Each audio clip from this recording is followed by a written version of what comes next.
Talia shook her head. That's not what your face says. I swallowed hard, my hands tightening on the edge of the box I'd been holding. It's complicated, I said, my voice low. It always is, she murmured, a soft acknowledgement that made me feel both seen and even more vulnerable. Talia stepped closer, tilting her head as her gaze scanned me as if she were trying to map the ache inside me to trace the invisible lines of my suffering.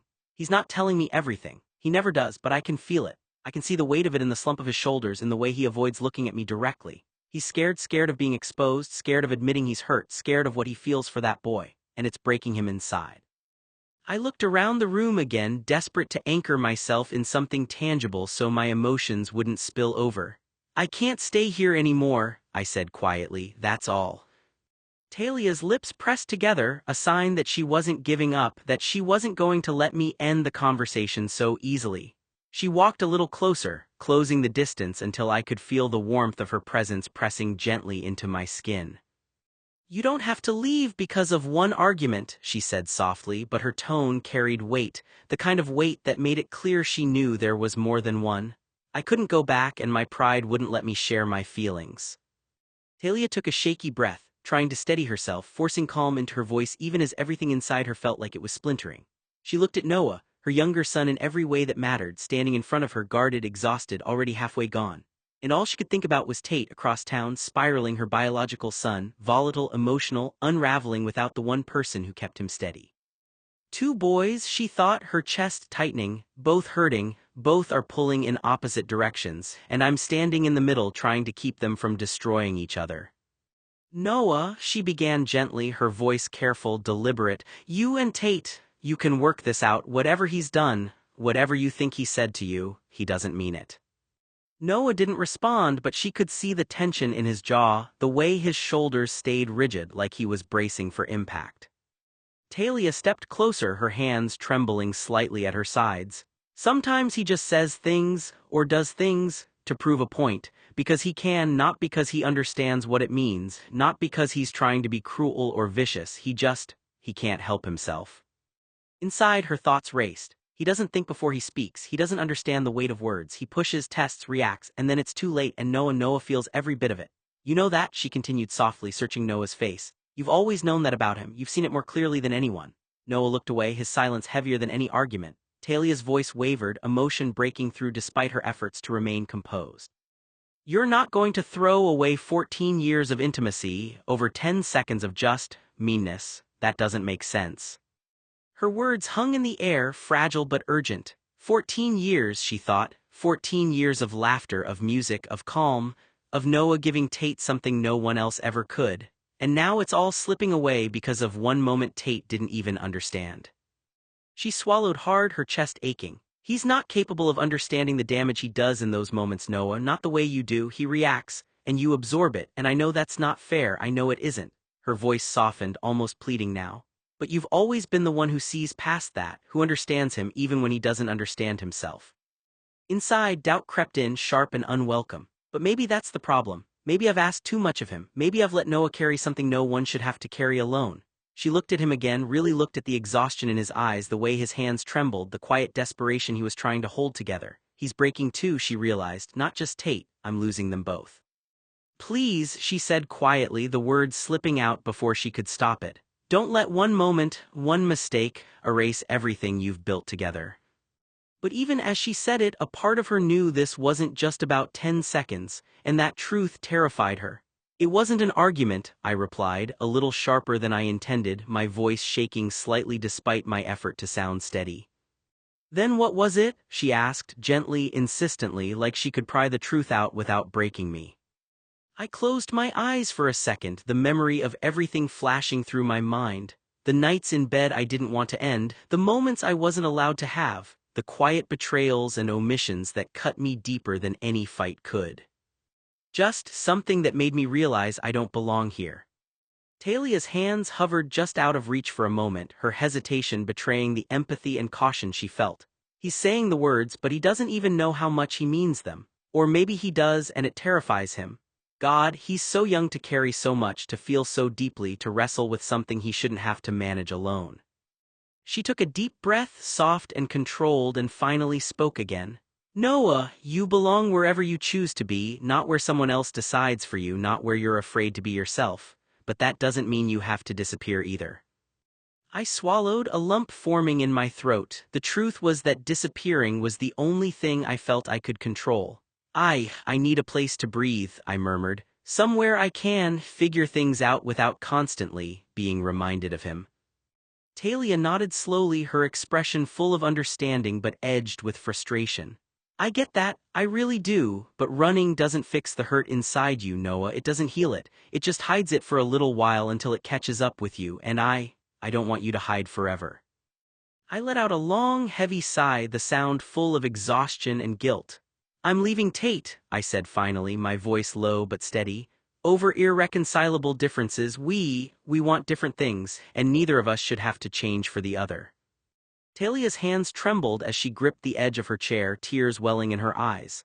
Noah, you don't understand. You think this is about differences, but it's about him surviving. He's not like other people. He can't cope without you leaving him. It's not just a breakup. It's chaos, fear, panic, and seizures. You're the only thing keeping him steady. I looked away, guilt twisting in my stomach. I know what he's like and I know what he needs, but I can't be the thing that keeps him alive. I can't handle that responsibility anymore. Talia's voice broke, soft but insistent. Noah, he loves you, he depends on you, you've changed him, made him laugh, made him kind, calm, alive. Without you, he'll fall apart. I'm begging you, please don't leave him like this. I pressed my palms to my face, chest tight. I'm trying to protect myself, but leaving him will destroy him, and maybe destroy a part of me too. Talia hesitated for a moment, her breath catching as a quiet realization settled over her. This is it, she thought. This is the only chance left. She stepped forward quickly, closing the distance before Noah could pull away, and took his hands in hers. Her grip was warm but trembling, desperate in a way she could no longer hide. Gently she lifted his hands to her cheek, pressing them there as if anchoring herself to him. Forgive him, Noah, she whispered, her voice breaking. Her eyes searched his, pleading, raw with emotion. He might be doing things you think are mean, or cruel, or even heartless, but he doesn't see it that way. He's not thinking like you, he can't. She swallowed hard, her thumb brushing lightly against his knuckles. He's like a scared little puppy sometimes, or one that has to show dominance because he doesn't know any other way to exist in the moment. He doesn't know how to sit down and talk things through. He doesn't know what to do with difficult emotions except stomping his foot, or worse, creating something huge, overwhelming, or what gets out of control. Inside, her thoughts twisted painfully. I know how this sounds, I know I'm asking too much, but I don't have anything else left to give him, or you. If he hurt you, she continued softly, her voice trembling, forgive him. He's not mean, Noah, he's not cruel, he just can't express himself without breaking something, or someone. Her eyes filled with tears, spilling over as she tightened her hold on his hands. And if you walk out that door, you're going to lose so much, not just him, all of this. Her voice faltered, thick with emotion. Surely he gives you more, surely this family gives you more than just leaving because he's hurt you for the millionth time. She let out a shaky breath, her forehead almost touching their joined hands now. You know he doesn't mean to hurt you, you know that, and yeah, it's awful, it's unfair, it's shitty. A broken, humorless breath escaped her. But he can't help it, Noah, he just can't. Her thoughts echoed louder now, almost desperate. Please see him the way I do, please don't give up on him, I can't lose both of you. Her voice dropped to a fragile whisper. Forgive him. The real problem, Noah realized, wasn't that he couldn't forgive Tate. It was that there was nothing to forgive. Tate hadn't betrayed him, hadn't lied, hadn't chosen to hurt him. Tate was just Tate, the straightest boy in town, chasing girls, living in a world that made perfect sense to him, completely oblivious to the quiet devastation he left behind. And that wasn't a crime. It wasn't wrong to exist the way you were born. It wasn't wrong to be straight, to want girls, to follow instincts that came naturally and easily. Even if it hurt someone else, that didn't make it intentional. Existing, being who you are, wasn't supposed to hurt people. But it had. It had hurt Noah. And that was the part he couldn't escape. Because the truth, the one he kept circling back to, no matter how much he wanted to blame Tate or the situation or anything else, was that this wasn't Tate's failure. It was his. Being straight wasn't the problem, it was Noah being silently gay and hiding his feelings that was the problem. Noah was the one who had feelings, he was the one who stayed silent. He was the one who let it grow, he let it deepen, he let it become something unbearable without ever saying a word. Tate hadn't done anything wrong by being himself.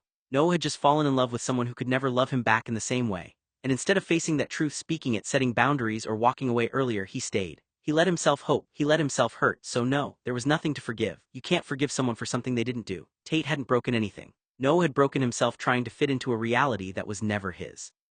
And whatever Tate chose to do with him, with girls, with his own life, that was never Noah's to control, never his to judge. It wasn't Noah's fault or Tate's, there was nothing to forgive. The only thing left painfully, unfairly, was for Noah to face what was actually his. He couldn't stay, and he couldn't cope with who Tate was, and that wasn't Tate's fault. Noah, Talia moved before she even realized she had decided to.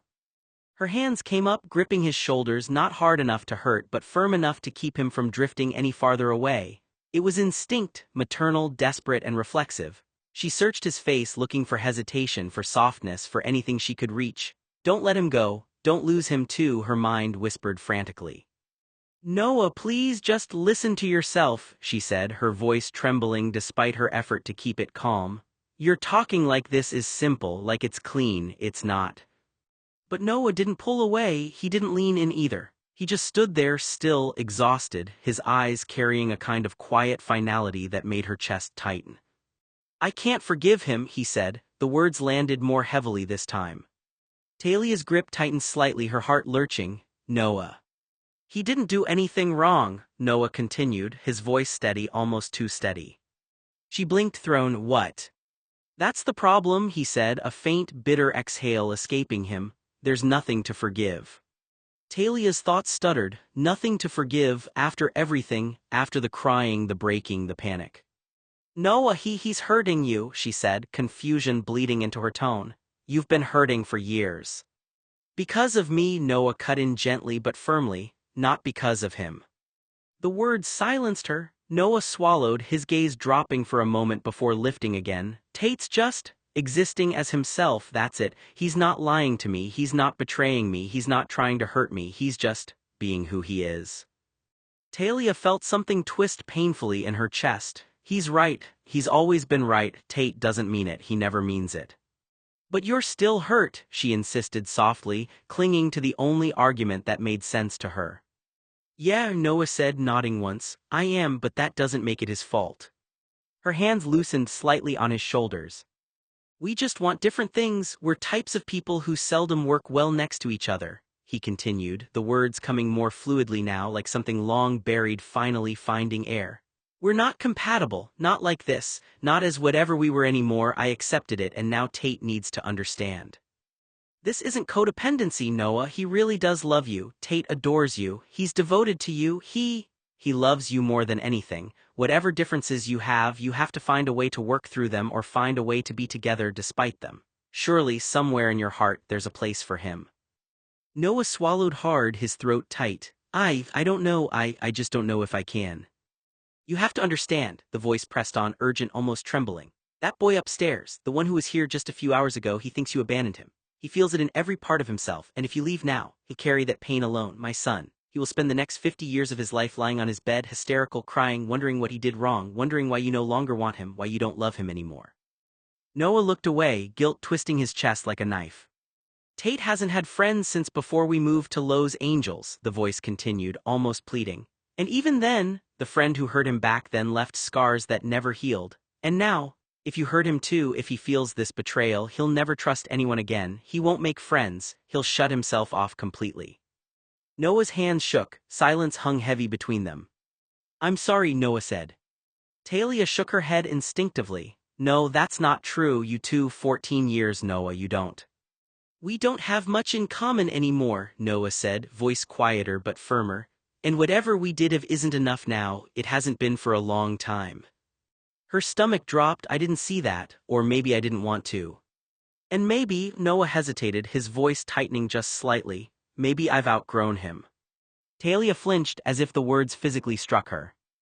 Outgrown him? Her mind raced. Tate is still stuck in reactions, in impulses, in chaos, and Noah, he's been growing, stretching, changing. Of course there would be a gap, of course, but hearing it said out loud made it real in a way she couldn't ignore. "Noah," she whispered, her voice softer now, less certain. "I can't forgive him for being himself," Noah went on, his eyes glassy but unwavering. "And I won't punish him for something he can't help. That's not fair, it's not right." Talia felt her throat tighten. He's being kinder to Tate than Tate has ever been to him, she realized, the thought cutting deep. And I won't ask him to change, Noah added, because that would make me a terrible buddy. Her hands fell from his shoulders completely now, hanging uselessly at her sides. He's already letting go, she thought, panic rising again. He's already halfway out the door. I need to find people who are like me, Noah said, voice clearer than ever. People who want what I do, because no matter how long I stay, no matter what I give him, he'll never understand what it's like to be me. Talia's chest ached. No, he won't, he can't, I know that, I've always known that. He can't, Noah repeated softly, even if he wanted to try, he can't. She thought of Tate curled up, crying, asking, what did I do? Why did he leave me? And her heart splintered, and now Tate will never understand, he'll just feel abandoned. I'm not going to be the villain in his life, Noah continued, a quiet strength settling into his voice. I'm not going to force him to be something he's not, I'm not going to expect him to feel something he doesn't. That's not love, that's not what we had together. On the other hand, people like your Tate can't and shouldn't expect me to be anything that I'm not. It has to go both ways, and with Tate or people in this town it doesn't. Talia swallowed hard, her vision blurring with tears. Then what is this? What have I been asking you to do all this time? Because what Tate is, Noah paused, the weight of it pressing through the room. Talia held her breath. Who is he? It's not compatible with who I am and what I need. The words echoed, final and undeniable. Her mind scrambled for something, anything to say, to fix, to hold onto. But Noah, he loves you, she said weakly, the argument sounding smaller even to her own ears now. Tate loves a Noah that doesn't exist, and I'm not going to apologize for being someone else, Noah said immediately, his voice softening for the first time. And I love him too. He wants me to be someone I'm not, and God forgive me, I'm the one who made him think I was. That made her heart break even more. But that doesn't mean we're right for each other, he added. Love doesn't fix incompatibility, it doesn't make two people understand each other when they just don't or can't. Talia's thoughts spun, he's right and I hate that he's right. So I have to walk away, Noah said quietly, not because he's bad, not because I'm angry, but because staying is hurting both of us. Her breath hitched, and leaving will destroy him, her mind whispered, but the words wouldn't come out this time. And I have to let him be who he is, Noah finished, while I finally figure out how to be me. Silence filled the room, thick and suffocating. Talia stood there unmoving, her hands empty, her heart pulled in two directions. If I hold him here, I break Noah. If I let him go, I break Tate. Her chest tightened painfully, and maybe they've both already been breaking for a long time. Tears slipped quietly down her cheeks as she looked at him, not as the boy she wanted to keep, not as Tate's anchor, but as someone who was finally choosing himself. And for the first time, she didn't know how to stop him. Noah stood there, Talia's hands still on his shoulders, but his mind had already slipped somewhere quieter, somewhere she couldn't reach. The noise of her voice blurred at the edges as a single, unshakable thought settled in. This was never about forgiveness. It had never been. If he hadn't loved Tate the way he did, if it had just been platonically simple, mutual, uncomplicated affection, he would have stayed. He knew that with painful certainty. He could have lived beside him, laughed with him, shared space and shared years. It wouldn't have hurt, it would have been enough. Even if he were still gay in that version of things, it wouldn't have mattered the same way. He wouldn't have needed to say it out loud. He wouldn't have needed anything from Tate that Tate couldn't give. There would have been no quiet ache, no constant reminder that something inside him had nowhere to go.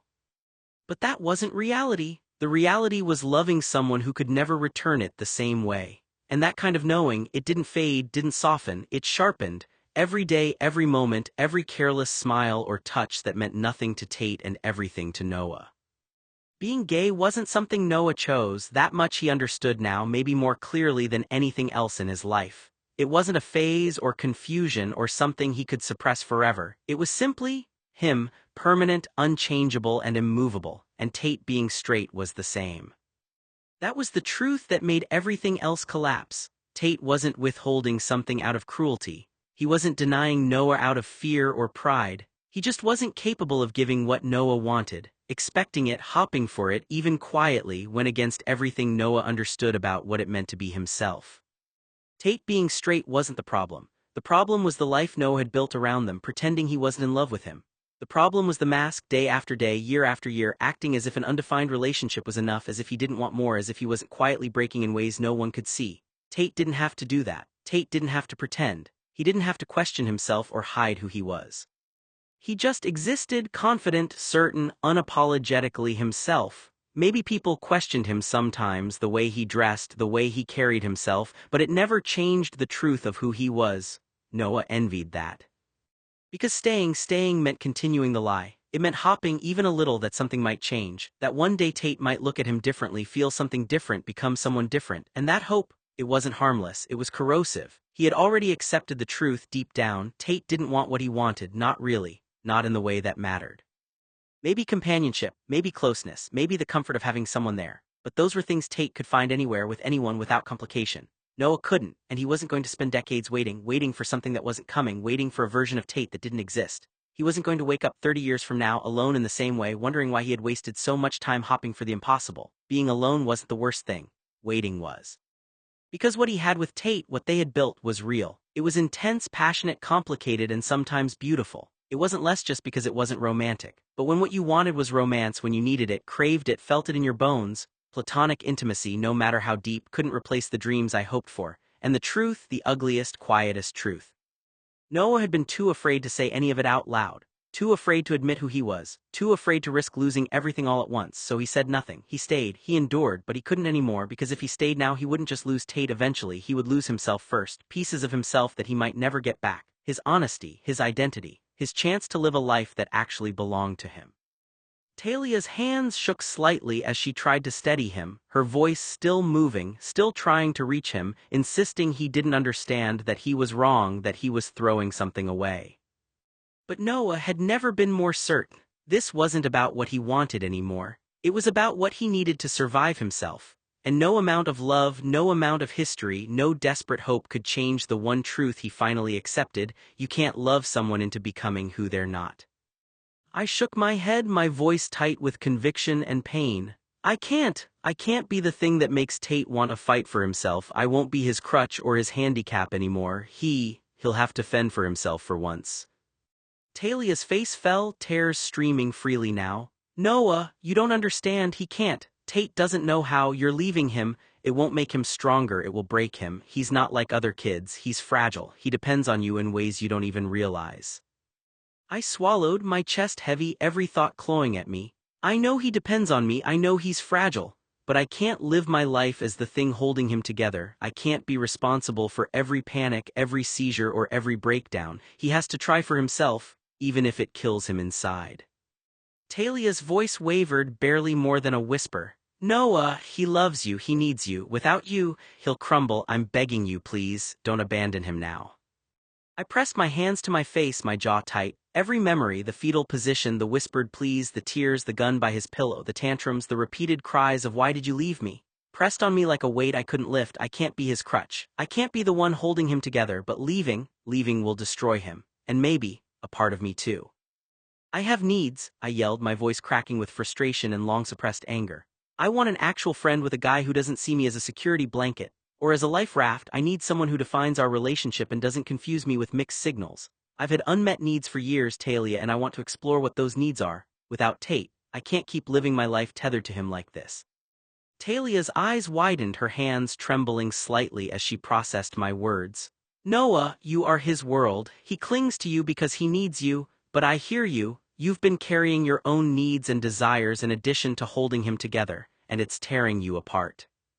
I ran a hand through my hair, voice breaking. Exactly, I love him, I care for him, but I'm not willing to sacrifice myself forever. I can't be the thing that keeps him alive, that fights for him, that shields him from the consequences of his own brain. I need to figure out who I am without him, and what I want, without being trapped by his fear or dependence.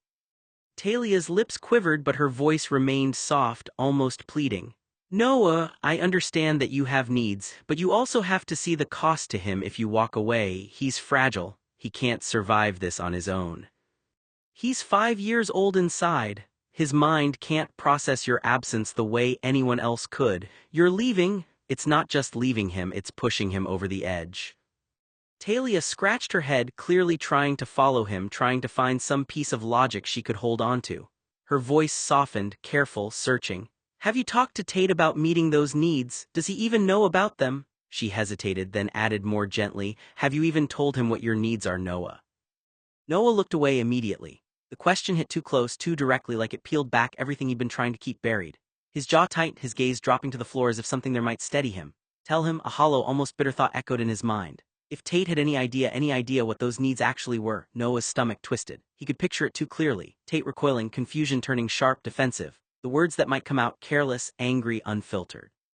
The kind of words boys threw around without thinking, without understanding the weight they carried. It was 1986, and straight guys like Tate, confident, raised in a world that didn't question itself, didn't always react kindly to things they didn't understand. Especially not something like this. Not something that challenged everything men thought they knew about themselves, about masculinity, about what was normal. No amount of history could guarantee safety from that.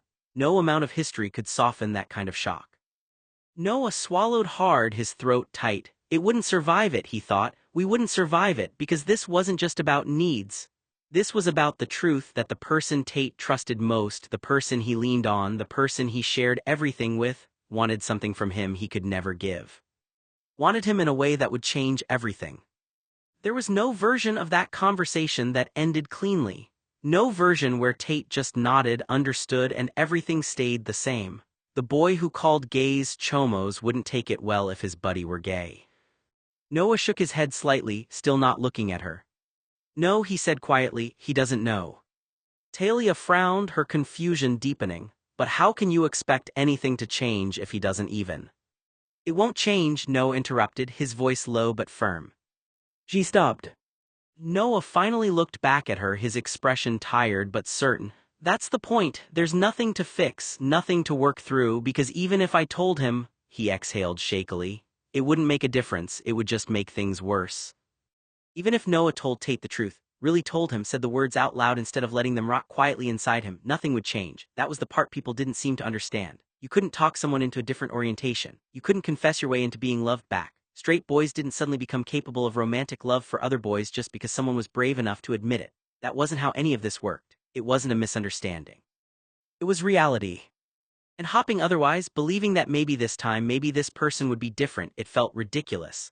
Naive. Almost cruel, the way false hope could trick you into thinking there was something there when you already knew there wasn't. You don't say something like that when you're 200% sure nothing can come from it. Because what would be the point? What kind of person willingly walks into that? Open themselves up completely, strips away every layer of safety just to be rejected for something the other person could never return in the first place? It wasn't bravery, it was self-destruction, especially now, especially here. Noah's jaw tightened. It wasn't just about rejection, it was about what came after. The risk of being seen differently. The risk of becoming a joke, a problem, something whispered about, or worse, something confronted. Noah didn't want anyone to call him the fag on 3rd Street who was stupid and pathetic enough to ask the straightest stud in town to love him, yeah right. Because once the truth was out, it couldn't be taken back. And Tate might not understand it the way Noah did. Might not separate intention from instinct or identity from accusation.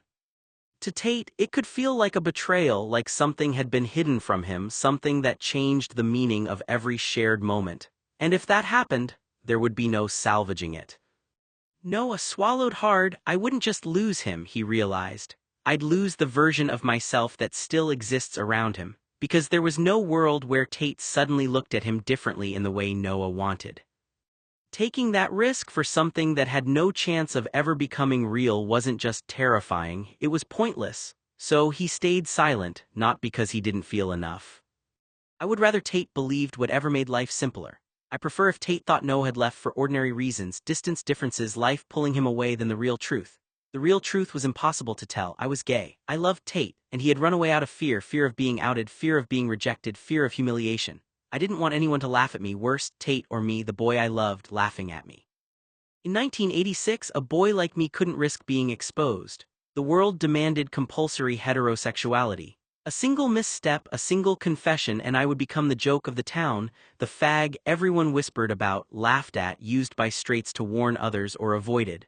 Better, I decided, to leave than to face that. Better to be the one who walked away quietly than to be publicly shamed for wanting what I could never have or was stupid enough to ridiculously believe I stood a chance of attaining. Noah would play straight until the day he could leave Los Angeles and never come back. It wasn't bravery that kept him silent. It was survival. In the place where he had grown up, where every neighbor knew his name, where his family and the Blue family had watched him become a man, there was no room to be who he truly was. He convinced himself that if he could just get far enough away, everything would be different. Somewhere else he could attend university, earn a degree, find work, and build a life that belonged to him alone. Distance would give him the freedom that Los Angeles never could. Until then, he would become an actor. He would laugh at the right jokes, nod when people talked about girls, invent harmless crushes if anyone asked, and keep every dangerous thought locked behind a practiced smile. It was a role he never wanted, but one he believed he had to play. No one could ever know. Not his parents, not the people who had become his surrogate family, not the friends who thought they knew everything about him. Especially not Tate. The thought alone filled Noah with dread. Tate's opinion mattered more than anyone else's, which made the possibility of losing him unbearable. Whether Tate would reject him or not almost didn't matter anymore. Noah could not bear to watch the way Tate might look at him change. He would rather carry the secret alone than gamble the one relationship that meant the most to him. So, he buried that part of himself beneath careful words and practiced expressions, telling himself it was only temporary. One day, he would leave Los Angeles, disappear into a city where no one knew his name or his past, and begin again. Until that day came, Noah would live as the person everyone expected him to be, while the person he truly was remained hidden, known only to himself.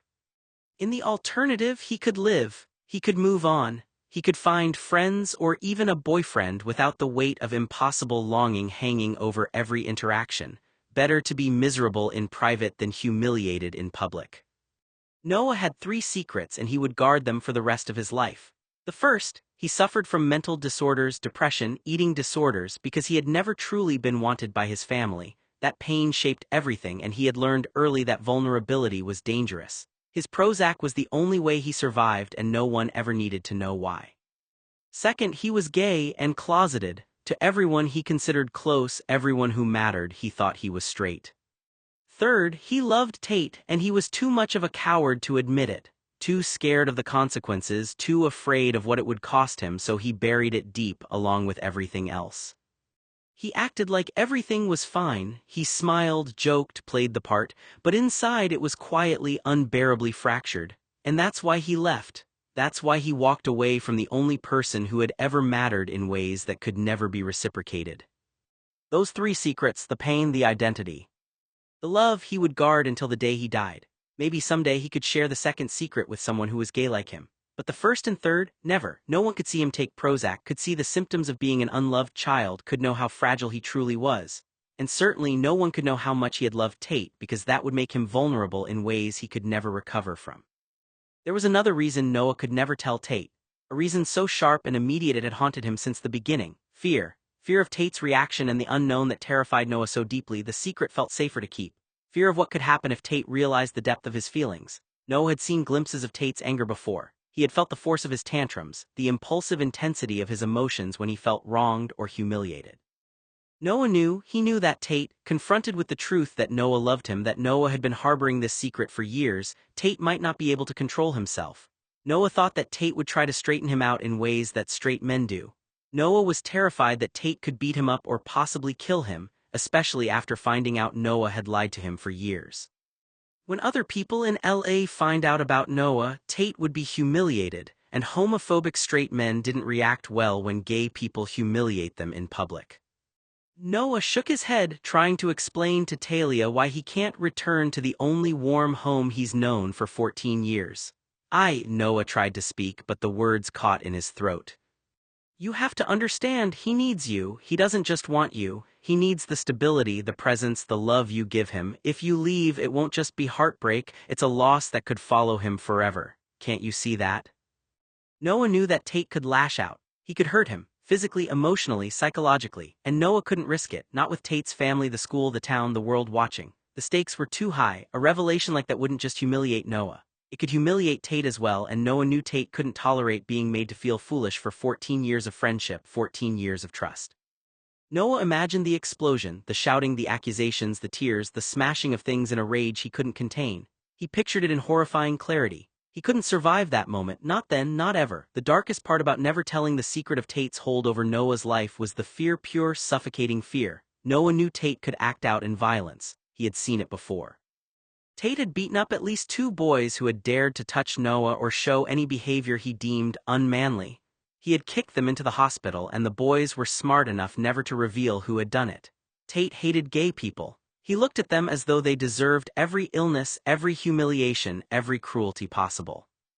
If he ever discovered that Noah was gay, or worse, that he had feelings for Tate, Noah knew the consequences would be immediate and brutal. Noah could be hospitalized, he could be killed, all for making Tate look foolish after nearly 2 decades of keeping the world convinced that nothing about him could be touched. Noah's silence wasn't just obedience, it was survival, and even if Tate beat Noah into the hospital, that would be the least of his worries. A few years earlier, Noah had watched a television special of gay men who had survived bashings or hate crimes who told their stories, how straight people would straighten out gay men through violence. Some attackers used fists, clubs, pipes, anything to break their gay body and spirit. Others, when angered by clothing gestures or a single effeminate movement, escalated to sexual assault. They believed that rape could force a gay man to conform, to obey, or to become normal by their definition. Noah had shivered through every story. The images burned into his mind, a warning etched into his very bones. He thought of Tate's strength, his fury, the mercilessness he had already shown to anyone who dared to act against him. He had seen Tate beat boys into the hospital, boys who had only glanced at Noah the wrong way or acted in ways Tate deemed weak or effeminate. Those boys never spoke, never revealed the truth, and the memory of their broken bodies haunted Noah. The thought of being on the receiving end of Tate's wrath was unbearable, but worse still was the other possibility, the one he couldn't shake, that Tate, discovering the truth of Noah's heart, might try to straighten him out by force. Noah imagined blunt instruments, threats, unimaginable violations, acts designed to make him obey, to erase who he truly was. Tate could assault him to straighten the gay out of the blonde. Noah wouldn't say a word. Noah could not risk telling anyone. Not a friend, not a teacher, not a straight person. The secret was too dangerous. No one could understand the constant fear, the hours spent calculating every word, every gesture, and every step. Unless the person was 200% gay themselves, had lived in constant danger, had seen the brutal edges of a world that hated them for being who they were, they would never understand. And even then, could they protect him from Tate? Noah didn't think so. The secret wasn't just shameful, it was lethal. So he kept it buried. Every lie, every omission, every quiet nod to Tate's whims was a lifeline. Every day spent smiling while hiding the truth was a calculated survival. Every person who might have noticed something, friends, family, or classmates, was deceived. Noah learned to live in shadows, to weigh every action, to calculate every risk. To tell anyone, to slip even a fraction of this truth into another's hands was unthinkable. The secret would travel with him to his grave. There was no other option. A few years before, Noah had been cornered by 3 straight jock athletes in the school restroom. They had surrounded him, sneering, mocking, their voices loud enough that anyone walking by could hear. They didn't know, no one knew what Noah truly felt or who he truly was. To the world, he was just Tate's friend, a boy who seemed perfectly ordinary, but that didn't stop them. They had threatened to straighten him out, and for the first time Noah realized how violently some people could respond to even the slightest hint of difference. Noah had tried to stay calm, tried to laugh off their threats, tried to tell himself they were just jokes. But one of the jocks had gone further, describing in grotesque detail exactly what they intended to do. A broom shoved where it didn't belong, a method to fix him, to force him into what they considered normal. Every word was like ice through his veins. His stomach churned, his legs felt like lead, he was trapped. Then Tate appeared. The memory was burned into Noah's mind, the sudden fury, the way Tate moved, how the air seemed to snap when he was angry. Tate kicked the bullies in the knees, their shocked yells echoing off the tiles, and dragged Noah off the floor where he had been trembling, pants around his ankles, sobbing quietly. That day Noah understood a truth he would never forget. His life, his safety, his very being depended on keeping certain secrets and keeping them secret. From that moment Noah made a vow he never wavered from. He would never reveal his orientation or romantic inclinations to anyone, not his family, not his friends, not anyone, until he was far away from Lowe's Angels, far from anyone who could intersect with the people he was leaving behind. The world could be cruel, unimaginably cruel to gay people, and if anyone ever found out the truth too soon, the consequences could be brutal. Noah imagined himself with gay men living the life he wanted, being anonymous and free. Who would he be, and what type of gay was he? After realizing he was gay a month ago, Noah had created a caricature of himself he jokingly dubbed his alter ego, whom he named Brian, who was confident, sexy, opinionated, popular, envied, loved to party, and got any guy he wanted, unlike the nerdy, terrified Noah. The memory of high school jocks haunted him for years. Every encounter with someone new, every joke, every casual touch, every glance carried the weight of that day. He rehearsed lies in his head, measured his reactions, calculated every word, every gesture. He became a master of concealment, a quiet observer in a world that demanded appearances. Even as he moved forward in life, the fear lingered, a shadow in the corners of his mind, reminding him that one misstep could unravel everything and that some truths were far too dangerous to ever share. Noah carried this shadow with him everywhere. It shaped who he was, how he moved through the world, and how he interacted with friends and strangers alike. He learned early that safety required silence. That secrecy was survival. Every day he reminded himself that the secret was his alone, and it would stay buried until he could finally be far, far away, where no one he knew could touch it, no one he knew could connect it to him, and no one he loved could be dragged into the danger that had shaped his youth. Talia could lie to herself all she wanted, thinking she was being honest, but the truth was harsher. Straight boys only loved people who fit the narrow, fragile fantasies of their male-gaze desires. Tate only loved Noah because he believed a story, a lie that Noah had carefully fed him their entire lives. Tate's love depended entirely on a rigid version of straightness, one that conformed to the patriarchal, heteronormative view of masculinity. Anything that strayed from that norm was a threat, a challenge to the way Tate understood himself as a man. Tate loved Noah because the Noah Tate he saw didn't exist in Los Angeles. The Noah who wanted, who felt, who might have explored his own desires, he had no chance here. In a city so small where everyone knew everyone, any hint of deviation would reach Tate. Secrets couldn't survive long. Everything Noah did would become fodder, gossip, ammunition in a social ecosystem that rewarded cruelty and status. The only hope Noah had was distance. Tate would eventually leave for a fancy Ivy League school on the East Coast, while Noah would escape to a community college far outside California, somewhere small, anonymous, where he could discover who he truly was without fear. A place where no one he knew could monitor him, and the mistakes, the awkwardness, the desires of a young man figuring himself out wouldn't become a public spectacle. If he were lucky, after college, he could vanish into a city far away where no one knew him and no one cared. Straight boys, Noah had learned, didn't love people who defied their fantasies or worse, couldn't maintain the male gaze fantasy. They discarded women, girlfriends, even wives if they failed to match the heteronormative ideal of perfection. And Tate, if he ever discovered the truth, that Noah had spent all those years lying, that he had slept next to him while harboring dirty, vile feelings, at least by Tate's reckoning, then Tate's reaction would be immediate and violent. His love would evaporate. There would be no tenderness and no forgiveness. Tate wouldn't spare a thought, a glance, a word of kindness anywhere in Noah's direction. Tate might even lead others, rich boys like him, in enforcing a brutal lesson, that those who challenge the male fantasy, those who disobey the unwritten rules of straight masculinity, are to be punished, humiliated, and made examples of. All the times Tate had saved Noah from bullies, from angry fathers, from the judgment of teachers, none of it mattered. If Tate ever knew the truth about Noah's heart, his love would vanish completely. He would see Noah not as the person he had protected, but as a boy who made a fool of him, a threat to his masculinity, a disruption to everything he believed about himself. Tate would join in, lead the pack, or make Noah an example of what happens when someone dares to live outside the rigid world that straight boys had built for themselves. And Noah would have nowhere to hide, because in a place like Los Angeles, everyone watches, everyone whispers, and everyone remembers. He would rather leave quietly. Rather abandon Tate than risk being beaten, screamed at, essayed, or dragged into a humiliation he couldn't escape. Better to walk away in silence than to be at the mercy of Tate's unfiltered fury. And so he stayed silent, not because he didn't feel enough, not because he didn't love enough, but because he felt too much, too intensely, too vulnerably, too dangerously. And because sometimes survival meant walking away from everything you wanted most, even if it broke your heart. But because he felt too much to destroy what little he still had left. Talia's face softened, but the worry didn't leave. Rich straight boys like Tate never had to realize their best friend would turn on them, never had to sit with the idea that familiarity itself could become uncertain, or that the people closest to them might one day be viewed through a different, colder lens. Their lives were not built around anticipating fracture. They did not learn early on to scan relationships for hidden instability, or to treat closeness as something that might require eventual defense. Instead, they moved through a world that largely confirmed them at every turn, where identity was assumed to be safe, and safety was assumed to be permanent. Rich straight boys like Tate never had to realize their best friend would turn on them. If they became someone different, someone less heterosexual, Tate didn't have nightmares about a straight, hateful heterosexual man following behind him with a baseball bat, because some heterosexual had righteous anger about deviance. Because a straight man had to endure looking at a gay man, Tate, who was the straightest man in town, would never have to be terrified of being the victim of a hate crime or being killed, because he couldn't be what society wanted him to be. That kind of fear did not belong to his imagination. It did not enter his thoughts at night or linger in the quiet spaces between conversations.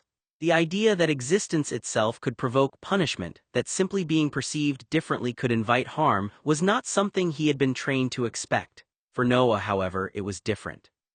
It lived closer to the surface, not always spoken but always understood, a background awareness that shaped the way he moved through every room, every interaction, every possibility of being known too fully, too quickly by the wrong person at the wrong time. Tate wouldn't be terrified of a jealous straight man inflicting violence on him. Tate was perfect, handsome, straight. The only time anyone would ever touch Tate was to shake his hand or spend the night in his bed. There was nothing timid about Tate, nothing that made him shrink himself down or dilute who he was just to be acceptable. He existed as if perfection was not something he aimed for but something already assigned to him, unquestioned, natural, complete. Tate was perfect. He had money. He was the most attractive boy in Los Angeles. His future was secure and he would go to an Ivy League school. Tate moved through life with the kind of confidence that came from never being made to doubt his place in it, as if the world had already agreed to arrange itself around him. Tate would never experience what many gay men experienced, especially from what Noah had seen on television documentaries, stories that lingered long after the screen went dark, even when he wished they wouldn't. Those stories belonged to another world, one that felt distant but not entirely unreal, filled with accounts of fear, silence, and violence that began with nothing more than being perceived differently. Tate would never have his terrified face pressed to the floor of a warehouse, his body violently shoved up against shower tiles, his limbs held against an alley wall, or find himself trapped in that kind of helpless stillness where the body becomes the only thing left to protect. Never be caught in the path of a jealous straight man or an infuriated heterosexual who projected anger onto something he could not understand. Never be forced to endure punishment for something as fundamental as identity, or for the imagined idea of conflict he might inspire in someone else's orientation or sense of self. That kind of fate did not belong to Tate's life, not even as a distant possibility. His world was structured too cleanly, too carefully, too securely. And for Noah, that contrast was impossible to ignore, how some people moved through existence untouched by the kinds of fears that, for others, lived just beneath the surface of everything. Tate would stop loving Noah if the blonde stopped being perfect in a sexual expectation, if Noah fell short of whatever unspoken standard defined him. Tate would not allow or tolerate having a close companion like Noah, someone who did not fit neatly into the same framework, someone who was everything toxic masculinity rejected, everything it could not comfortably categorize or control. In Tate's world, there was no space for ambiguity, no room for anything that blurred the edges of certainty.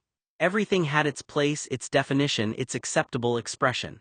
And anything that stepped outside of that, anything too soft, too uncertain, too different, would be pushed away before it could ever become permanent.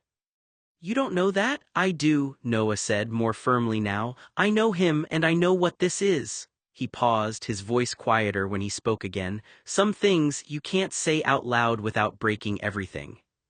The room fell silent again, heavier this time not with confusion, but with the weight of something unspoken finally being understood, at least in part. And for Noah that silence said more than anything else ever could. I pressed my hands to my face, my chest tight with guilt and conflicting desire. I know the risks, I feel them every second, but I can't keep myself chained to someone else's survival. I won't be his crutch anymore, he has to fend for himself, and I have to find myself. Talia let out a long, shuddering sigh, her tears falling freely now. "Noah, I see what you're saying, but know this, he loves you, he's terrified of losing you, he's holding onto you like life itself, walking away. It's going to hurt him in ways you can't even imagine." It was better if Tate hurt than Tate hurting me. He'd get over it and find another person to distract himself from a relationship that ran its course. I moved quietly around the room, packing my things while Tate was out. Every item I folded, every box I taped, felt like a piece of my own heart being shoved into cardboard. I couldn't risk him catching me in the act. He would hug my legs, cling to me, refuse to let me leave. I couldn't handle the bargaining, the ordering, the forceful pleas. His tears, his tantrums, they weren't healthy for me right now. I needed space, I needed to breathe. Talia watched me silently, her eyes heavy with unshed tears. "Noah, you're not cruel for doing this," she said softly. "You're trying to protect yourself as well as him, but just know when he comes back and sees you leaving, it's going to devastate him. His world revolves around you." I swallowed hard, a lump rising in my throat. I know it will hurt him, but I can't live my life as his crutch forever. I can't keep myself chained to his fear, his panic, his dependence. I love him, but right now his needs are too heavy for me to carry. Talia gave a small, sad nod, understanding but pained. He loves you, Noah, and he needs you, but you also need yourself. Just be careful, be mindful of him even as you leave. I nodded silently, packing faster, my heart aching with every motion. Every fold of clothing, every taped box was a reminder of the life we had built together, and of the distance I was forcing between us. I have to leave, for both our sakes, but it doesn't make it any easier. Her words struck me harder than I expected. She can see through me. She sees the mess, the heartbreak, the guilt, the longing, and she still doesn't judge me. She just wants me to survive it. I nodded slowly, biting my lip. I'll try, I whispered, not because I knew how, but because I couldn't bring myself to say I wouldn't. Talia softened further, a sad smile tugging at her lips. That's all I need, just don't forget yourself in all of this. Don't let him take the part of you that matters the most. I looked at her for a long moment, wanting to argue, wanting to explain, wanting to run. But all I could do was nod again, letting her words sink in like a lifeline I wasn't sure I deserved. This is his world, not mine. Her expression hardened slightly. That's nonsense. It's not. Yes, it is, Talia urged.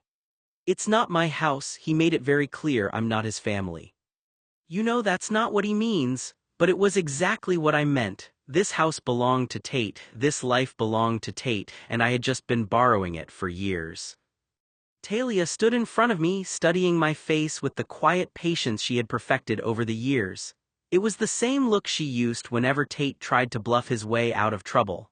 Unfortunately, I had learned that look from watching him.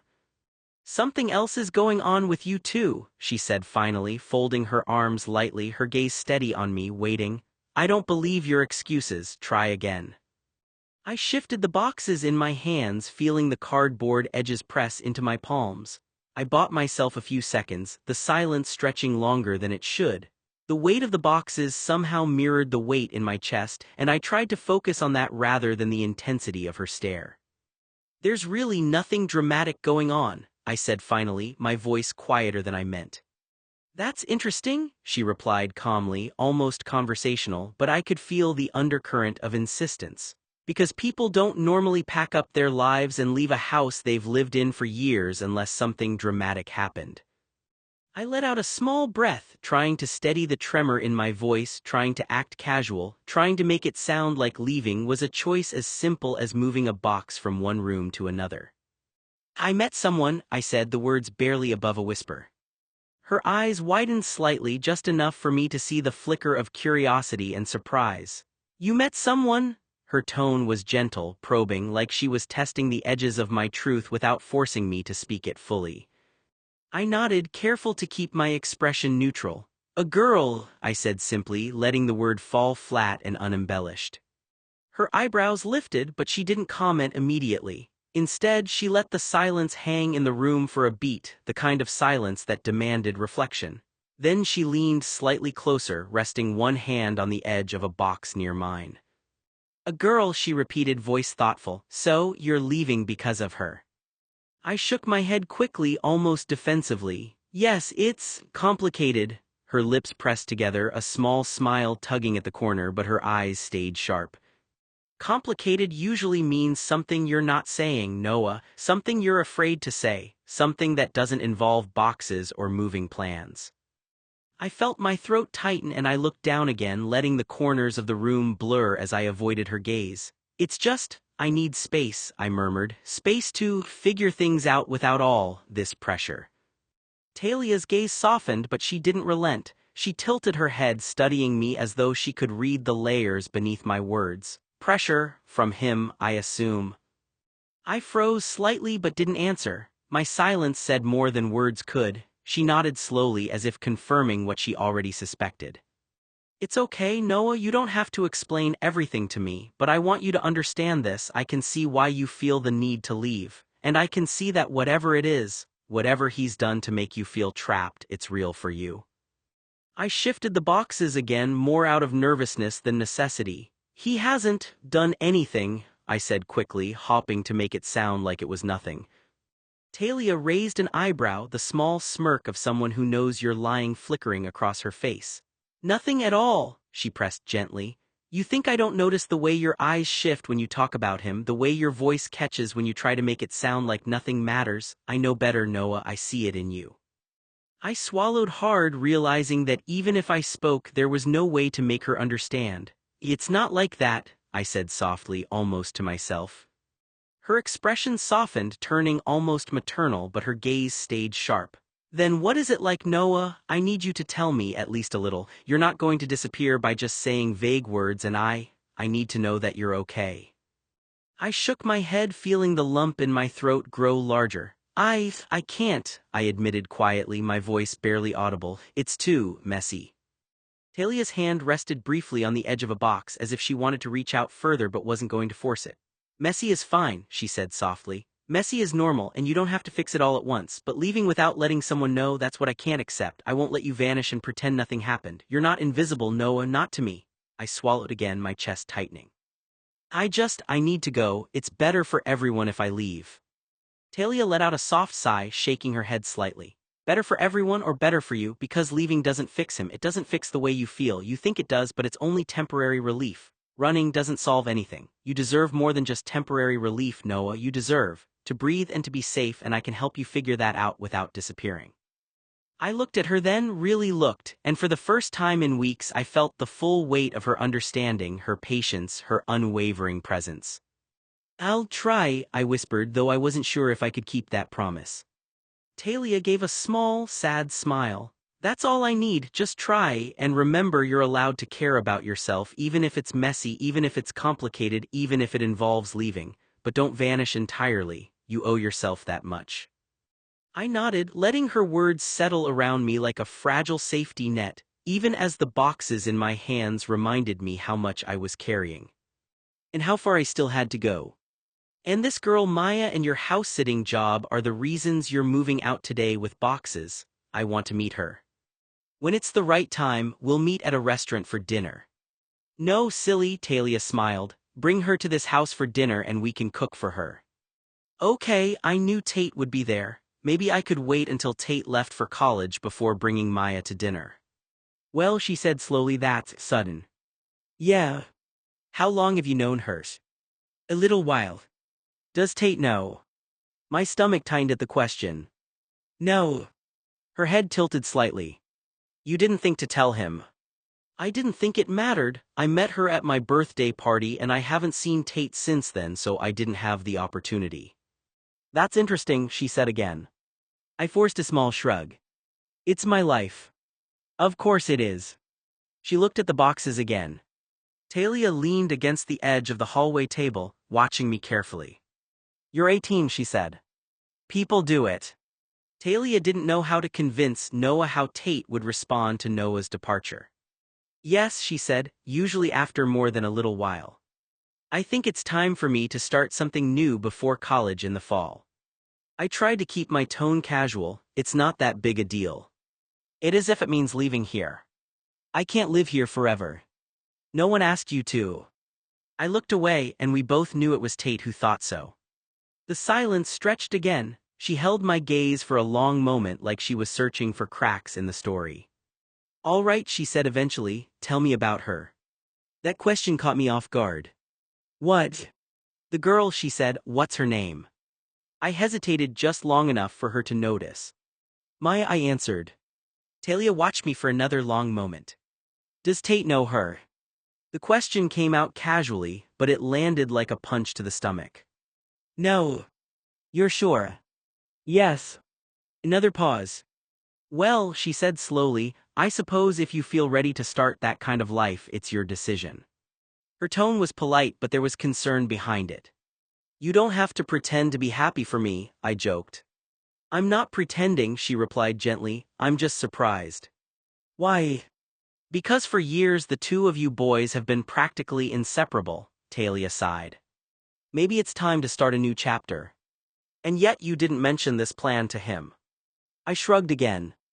I'll tell him eventually, I lied. I had no intention of talking to him after today. Talia pushed away from the table and walked a few steps toward the front window. She looked out at the driveway where my car sat. So you will pack everything today? Yeah, I admit. You're really doing this? Yes. She turned back toward me, her expression softer now. You know you don't have to leave this house to start a relationship. I know. And you don't have to rush your life just because you feel like things are changing. Noah explained to Talia, I think I have to go, you know how things get when my time and space aren't really my own. He paused, searching for the right way to say it without making it sound like an accusation. It's not that he's trying to control everything, it's more, when I pull away or focus on other people, he reacts badly to it. He swallowed, looking down at his hands. Tate gets jealous, but not in a simple way. It's like it comes from something else underneath it, like he's scared I'm going to leave or replace him even when I'm not trying to. Another pause, his voice softened slightly, more conflicted than certain. I think it's abandonment or fear of it. So when I start building a life that doesn't revolve around him, friends, dating, just normal stuff, it doesn't sit right with him and it spills over. Noah exhaled. But I can't keep adjusting my life around that. I can't keep shrinking it to make that fear go away. I'm allowed to have friends. I'm allowed to date. I'm allowed to not manage someone else's anxiety every time I step away. He leaned back slightly as if the weight of it was finally settling into words. I just need space where my life can exist without everything becoming about that dynamic. She smiled faintly. You're standing in my hallway with moving boxes and announcing you're moving in with a girl you've known a little while. That sounds like rushing. Despite everything, I almost laughed. Maybe. She walked closer again and rested a hand gently on my arm. You're always welcome here, she said quietly. That doesn't change just because you're trying something new. My throat tightened slightly. Thanks. I nodded. Good to know. She looked at me for another moment, still searching my face. You look like someone who hasn't slept much this week. I've been sick. That's what the school said. I'm getting better. I hope so. She sighed softly. Well, I suppose the least I can do is help you carry those boxes to the car. You don't have to do that. I want to. I hesitated. Then I handed her one of the folded boxes. As Talia and I stepped out onto the front porch together, I felt the strange, hollow weight of leaving settle deeper in my chest.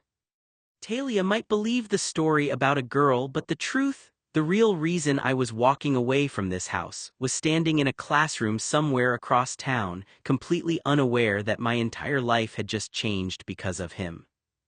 Talia set the boxes down in the back seat of my car and closed the door gently. For a moment, she stood there with one hand resting on the roof, looking at me with that thoughtful expression she got when she was trying to decide whether to push further or let something go. Do you want me to tell Tate, she asked, or do you want to do the honors yourself? The question tightened something in my chest. I looked down at the gravel driveway instead of meeting her eyes.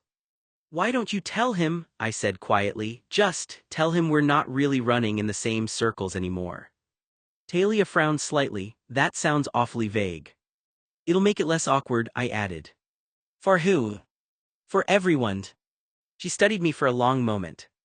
You and Tate don't suddenly stop running in the same circles after years of being inseparable, she said gently. Well, I replied, forcing a small shrug, I guess we do now. The words felt heavier than I expected. Talia crossed her arms lightly, still watching me. You know he's going to ask questions. I'm sure he will. And what exactly am I supposed to tell him when he does? I hesitated. Just tell him I moved out to be alone and to figure out what the next chapter for my life is. I'm busy, starting something new. Maya. Yeah. Talia tilted her head slightly. You realize he's going to come looking for you after my son smashes every breakable object in our home. He might. He will. There's no way my blubbering, wailing son is going to let you go for any reason. I forced another shrug. Then I guess he'll figure it out. Her eyes narrowed slightly, not in anger but in concern. You're making this sound like you're disappearing. I'm not disappearing. You're leaving without talking to him. I'll talk to him eventually. When? I don't know. She sighed softly. Noah, you two have been attached at the hip for years. This isn't exactly the kind of relationship that fades quietly. I've wondered for years what kind of relationship you and my son have had, but I've never intruded on your time together. I know. So why not just tell him yourself? Talia waited, hoping Noah would understand the invitation hidden inside her silence. She had deliberately left the conversation unfinished, giving him room to fill in the missing pieces himself. If there was something he wanted to tell her about Tate, now was the time. She wasn't looking for a confession, she had to drag it out of him. She wanted honesty offered freely. Noah, however, said nothing. He shifted uncomfortably where he stood, his eyes lingering anywhere except on hers. His fingers fidgeted by his side, betraying the nervousness he was trying so hard to conceal. The silence stretched between them, becoming heavier with every passing second.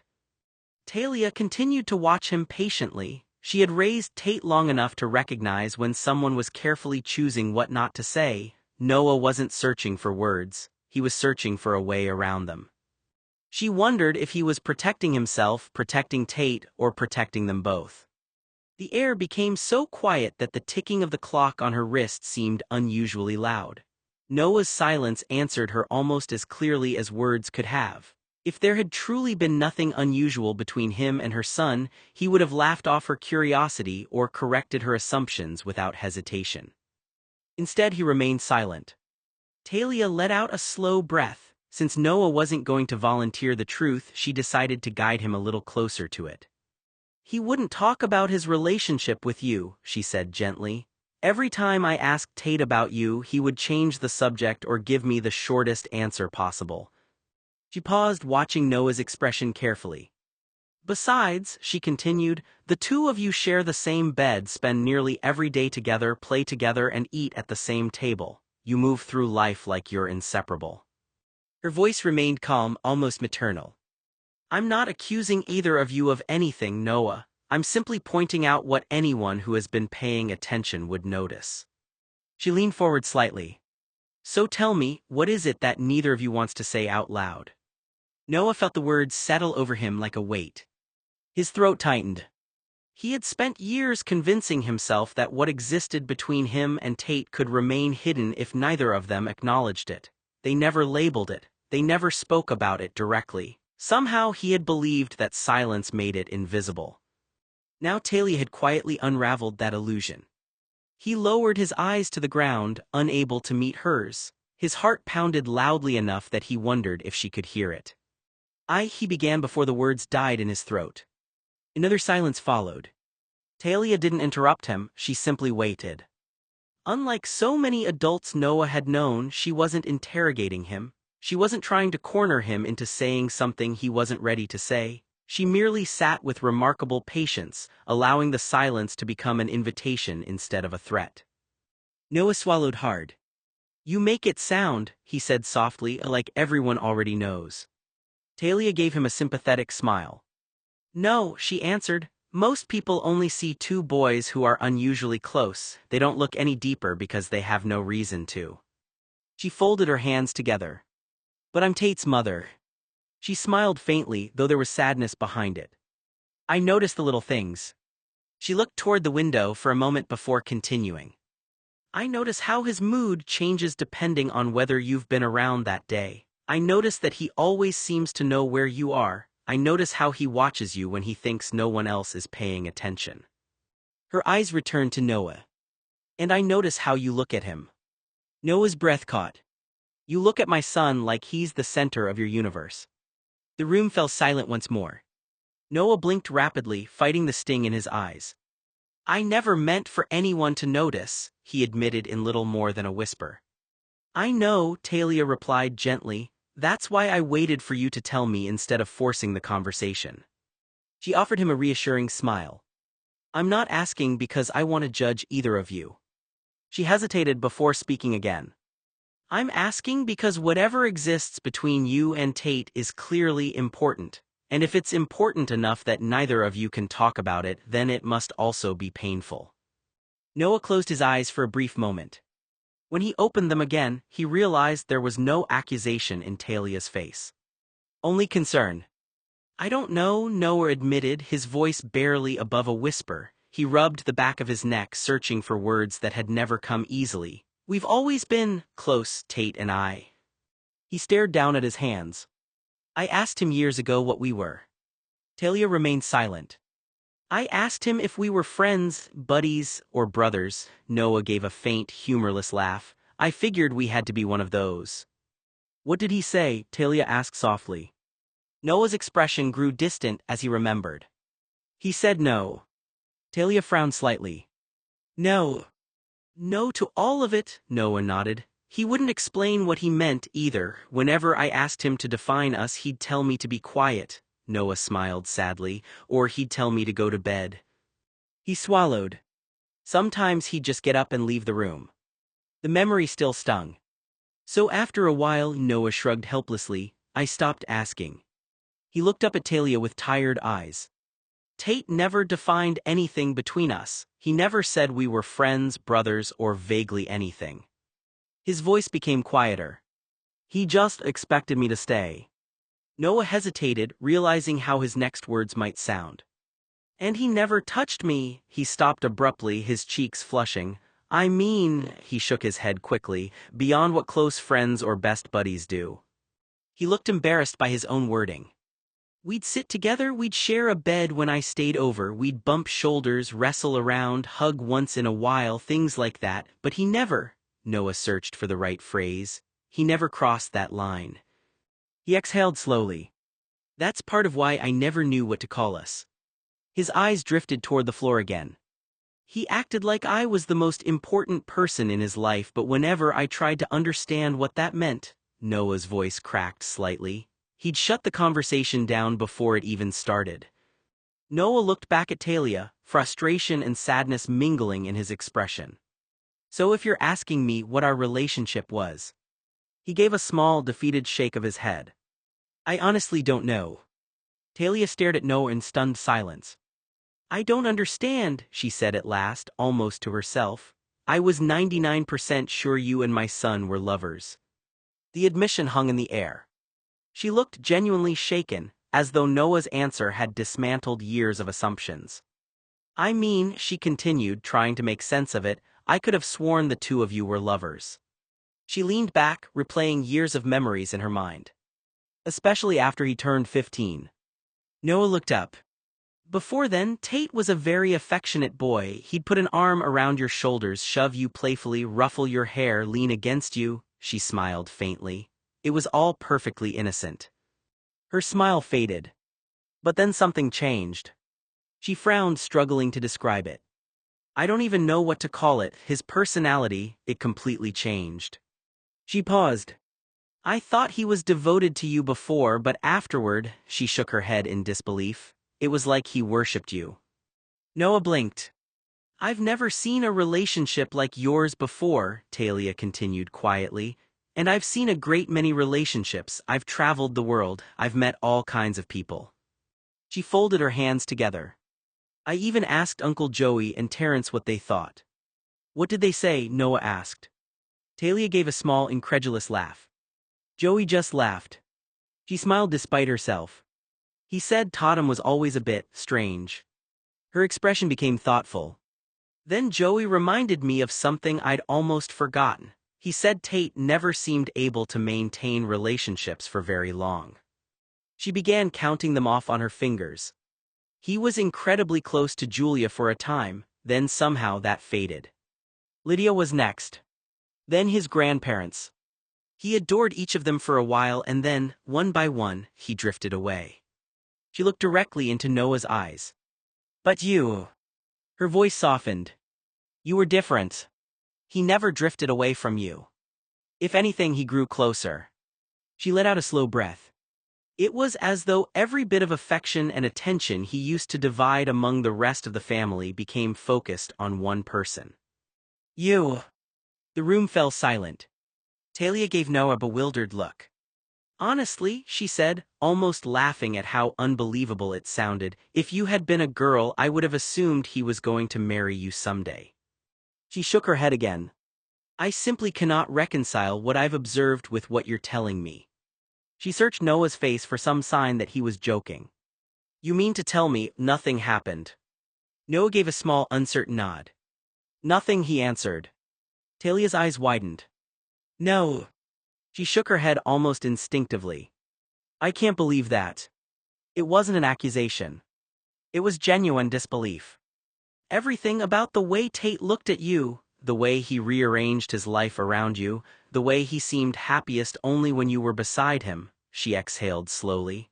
I thought there had to be something the two of you simply kept private. She looked at Noah with quiet confusion. If you're telling me there wasn't, then I think I understand my son even less than I thought I did. Talia's certainty didn't calm the room, it tightened it. I thought I had it figured out, Talia said again, slower this time, as if speaking aloud might help the pieces settle into place. Until I found the letters. Noah's eyes flicked up at that.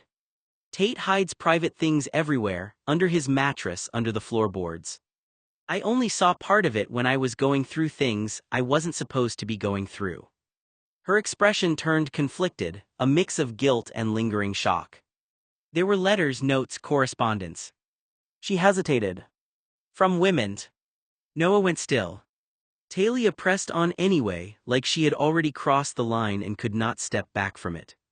He has at least 10 lovers in Los Angeles, maybe more. My son is. He's a rich boy, he's always been admired, he gets attention easily. Not in a bad way, she added quickly as if trying to soften her own interpretation. He's always been around people who liked him. He's well versed in romance or whatever passes for it at that age. She shook her head faintly. What confused me is that he never really had a girlfriend, not in the usual sense, which is odd, I suppose, but instead there were these. Her voice dropped slightly. Letters, at least a dozen women. Noah's brow tightened, confusion and discomfort mixing on his face. And one of them, Talia said carefully, was a former teacher. That detail landed heavier than the rest. Noah didn't respond immediately. Talia looked down at her hands. I thought, she went on, that maybe that was just him exploring, experiencing things, not settling, nothing serious. A pause. And then I thought, when he was 15, something changed, that maybe he stopped all of that and focused on you. Her eyes lifted again. I thought you were the constant. The word hung there, constant. I even told myself it made sense, she admitted quietly. 2 boys growing up together, attached, confused, whatever it was, just too afraid to define it because of Terrence, because of family expectations, because of everything else. Her voice sharpened slightly, not angry, just overwhelmed. People I asked told me things too, Tim, Joey. She shook her head. They said you were lovers. Talia exhaled, the disbelief breaking through again. And that's why I can't reconcile any of it. She looked at Noah directly now. Because if you're telling me there was nothing physical, nothing defined, nothing official. Her voice softened, but the confusion remained clear. Then what exactly was Tate doing? A beat. And why did it look like he built his entire life around you? Talia continued, her voice now softer but more unsettled, as though the memories themselves were starting to feel unreliable. My son was very antisocial, she said, even when he was 4. Noah listened more carefully now, his earlier confusion shifting into something quieter, attention, focus. He would cling, she went on, and then he would abandon people just as quickly. It wasn't normal for a child his age. He repelled other children. I couldn't get him to stay in a playdate more than once per child. Her fingers tightened slightly in her lap. He wouldn't warm up to anyone, not even the sweetest kids at the park. She shook her head, as if still unable to accept it even years later. And then he told me how he met you. Noah's eyes lifted. Talia looked at him directly now. He said he just walked up to you, sat down, and you both started talking like it was nothing. A faint, uneasy laugh left her. That wasn't my son Noah. The words weren't accusatory, just deeply puzzled. He wasn't like that, he didn't approach people, ever, not before, not after, it just wasn't him. She paused, searching for the memory again.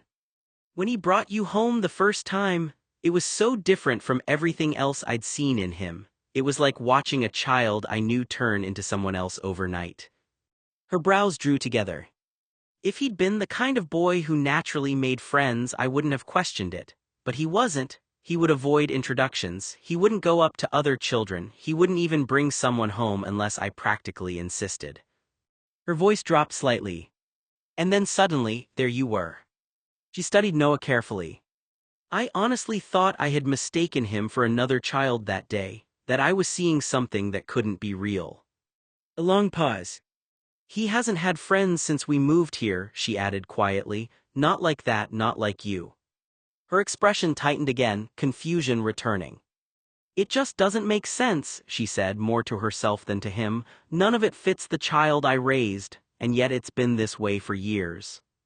Talia looked down, then back up. So I need you to help me understand Noah. Her voice steadied. Because if you weren't lovers and you weren't friends. She hesitated. Then what were you to him, really? Talia exhaled sharply, as if the weight of her own thoughts was finally spilling out faster than she could control them. Look, she said, her voice less measured now, more raw. Tate is not a warm, welcoming, loving human being. He used to be when he was a toddler, yes, but after he was about 2, it was like something shifted. She shook her head, remembering. He became so introverted, not just shy, detached, like he thought he was above everyone else. A brief pause. I wouldn't even say stuck up, she corrected herself. It's more like, he doesn't see the point of most people, like they don't register as worth engaging with on his radar. Her eyes flicked to Noah, softer for a moment. Which is ironic, she added almost reluctantly, because no offense, sweetie. She reached out and briefly brushed his hair back, a gesture that was more absent-minded than affectionate, more reflex than reassurance. You and I are from different financial worlds, and yet he chose you, or gravitated toward you, whatever you want to call it. She sat back again, visibly unsettled. I was shocked, but I was also relieved, because around you he was different. Her voice lowered. Genuinely different.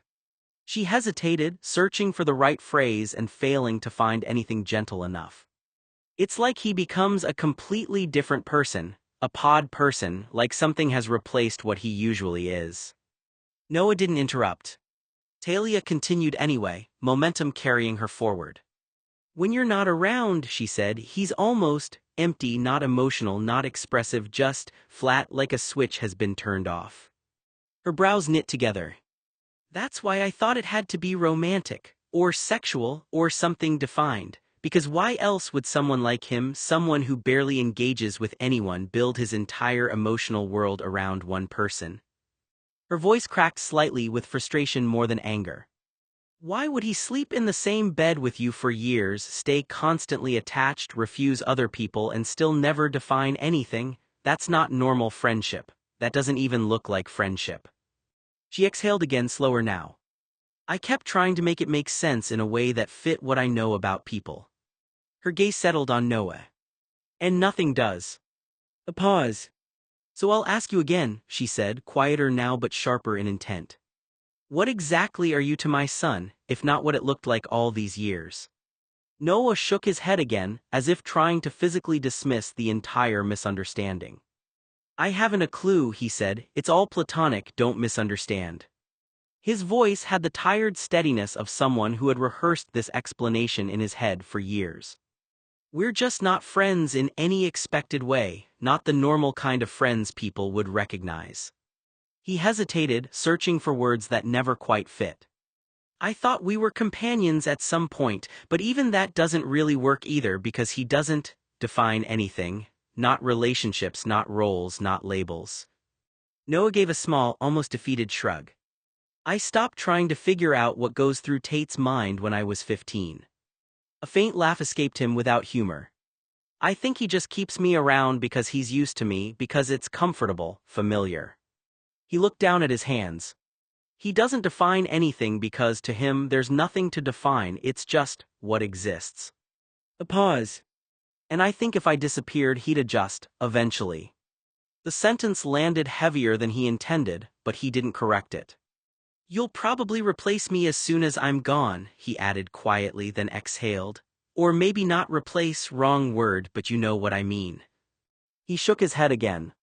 There's nothing sexual, nothing romantic, nothing like that, we're not lovers. Then a brief disbelieving laugh. Honestly, the idea that Uncle Tim or Joey would think that is kind of ridiculous. He glanced up at Talia. What I don't get is why they thought that.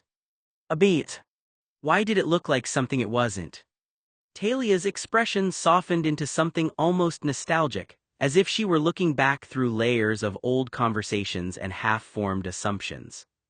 Tim brought it to her attention first. She explained.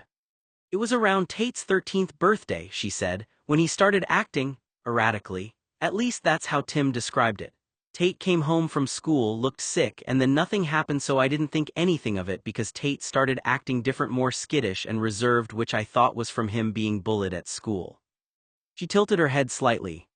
I thought he might have had a fever at first or just been going through a strange phase. He was always an odd boy, but between 13 and 15, it was different, more intense, more withdrawn in some ways and yet strangely focused in others.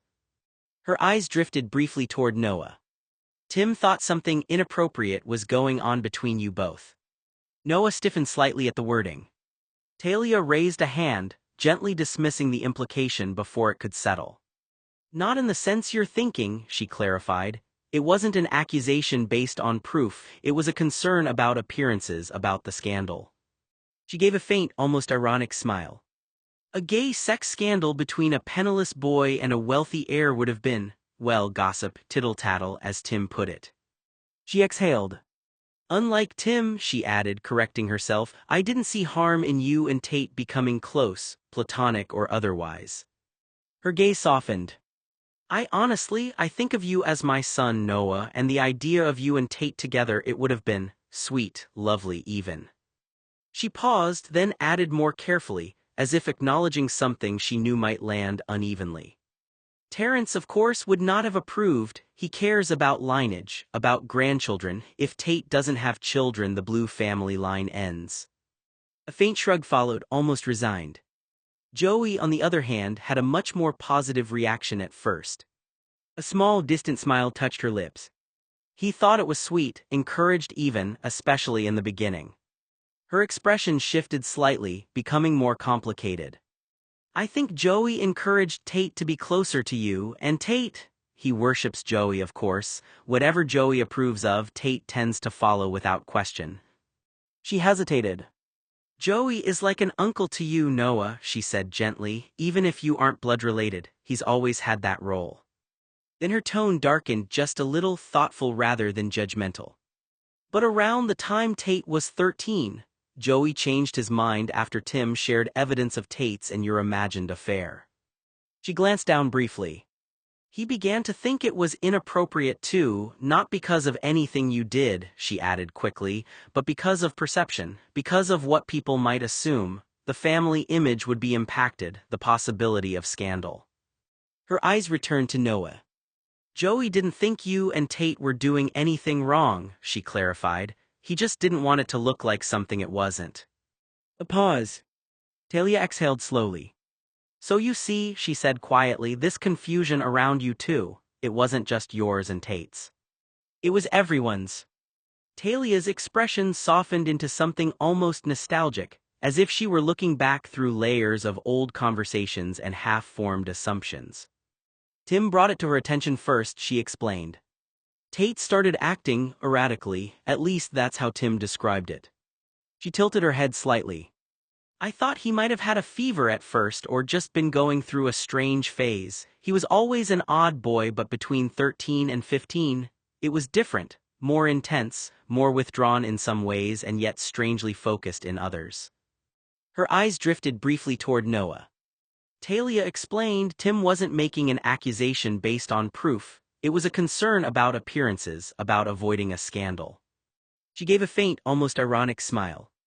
Noah had just finished loading the last box into the back of his car when he turned back to Talia again, the question coming out quieter than before.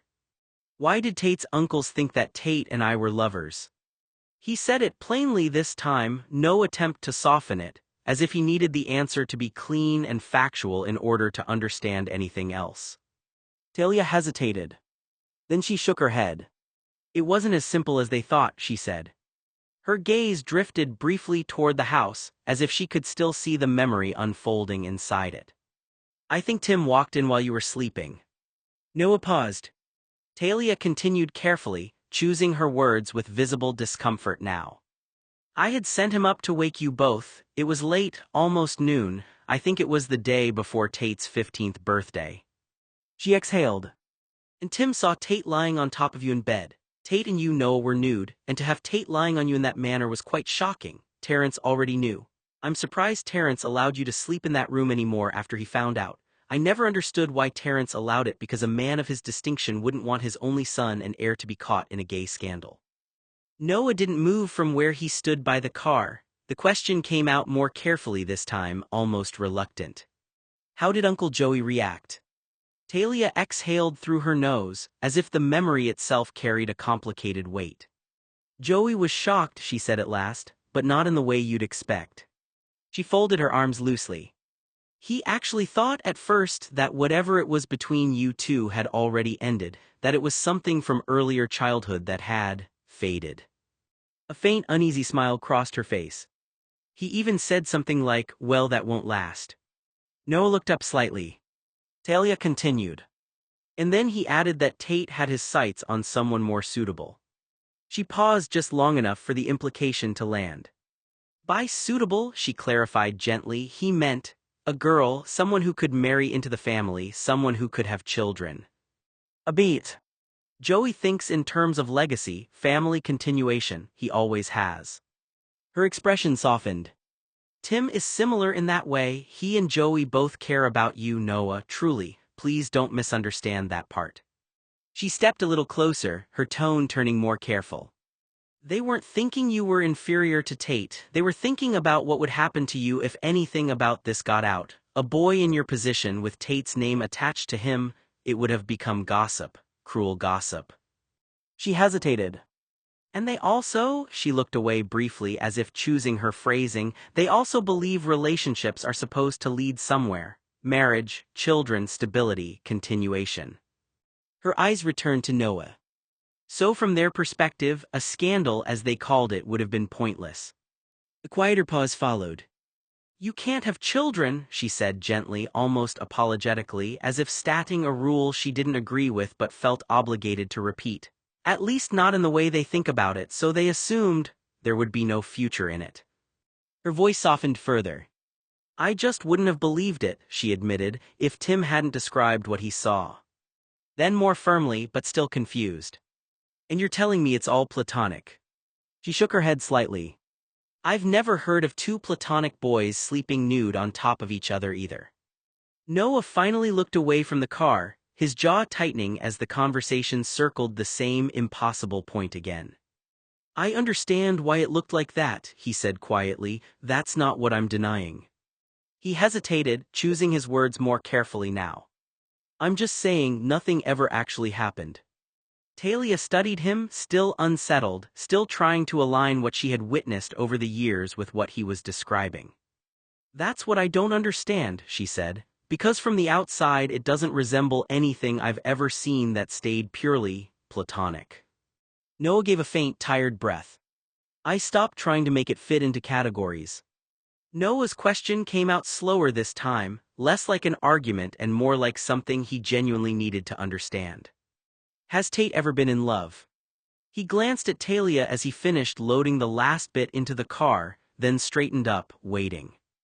I asked him once, Noah added quietly. A while ago, he said he's never been in love with a girl, or with anyone respectable, whatever that means. A faint, uncertain pause. But you're his mother, he said. Have you ever seen him in love? Talia didn't answer immediately. Her expression shifted, subtle at first, then more distant, like she was looking back through years rather than at Noah standing in front of her. I noticed something, she said slowly. Her voice softened as she went into memory. A long time ago, years and years ago, probably when he was very young, maybe around 10 or so. She hesitated. Tate used to be happier then, not in a loud way, not expressive, but there was a lightness to him when people were around, when the family was together. She looked down briefly, thinking. And then it stopped. Noah stayed still, listening. It wasn't gradual, Talia continued.